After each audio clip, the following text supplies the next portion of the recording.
But in dealing with organizations, there's other things that you can do to help people. And I will tell you an example of this.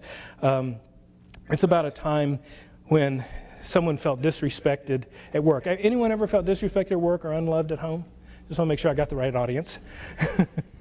And I wonder what the chances are that there might have been a misunderstanding in that moment. I mean, let's just ask this question. There's no correct answer, just see what you think. What % of the conflict, frustrations, disagreements, arguments we have with others do you think might be because of a misunderstanding? Just get a number in your mind. Okay, how many of you think 50% or more?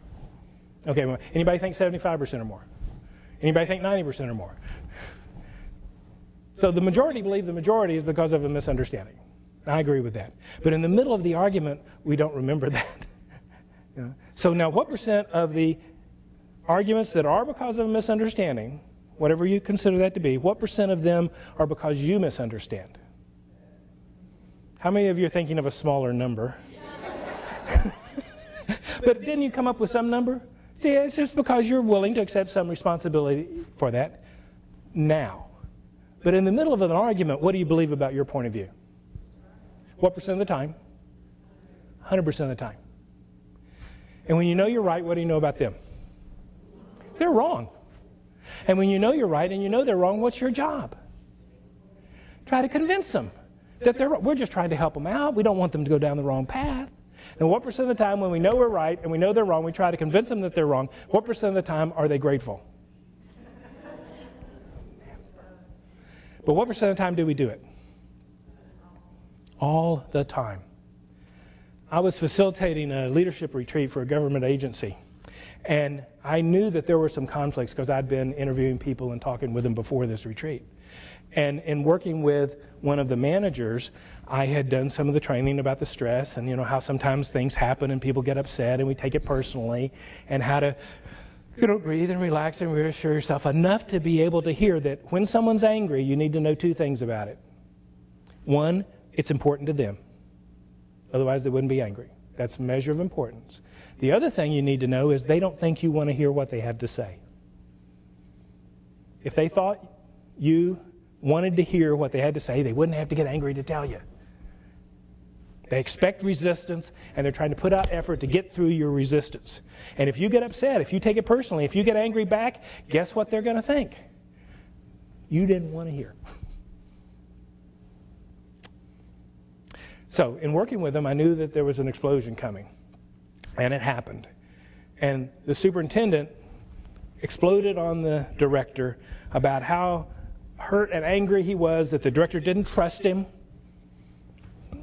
didn't value him, and he'd been here for 30 years, and he still didn't feel respected. The director had learned to breathe and relax, and to also do some communication skills, because haven't you noticed in the middle of a conflict how we don't remember any communication skill?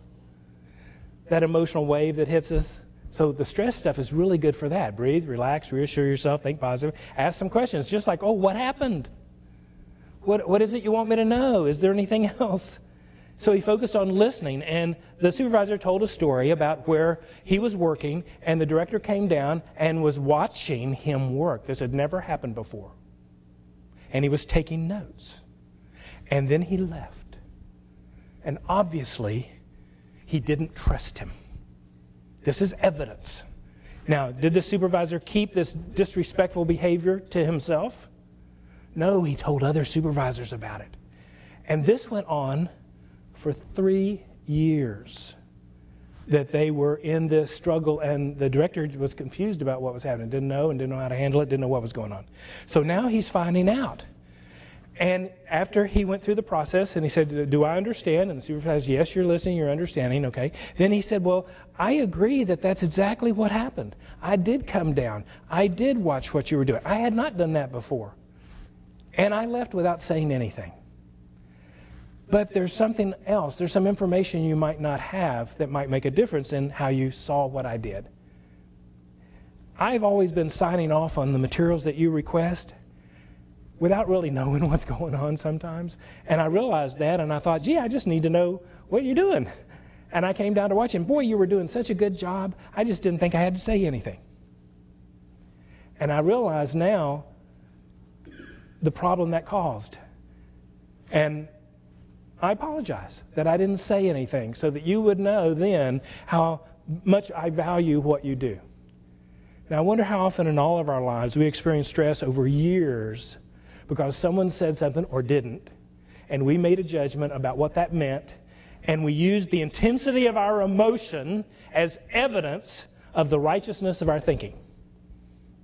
The more upset I am, the more right I think I am, and others had better know it. But I'd like you to learn to look at it differently. The more intense our emotion, maybe the more off our thinking is. That we have an intense emotion is evidence that we have a particular thought. We wouldn't have the emotion without the thought, unless you have some chemical or neurological damage. But it doesn't mean that the thought is accurate. And so when your emotion gets into the red, I want you to start breathing and relaxing and reassuring yourself, thinking positive, and asking some good questions that will move you through that.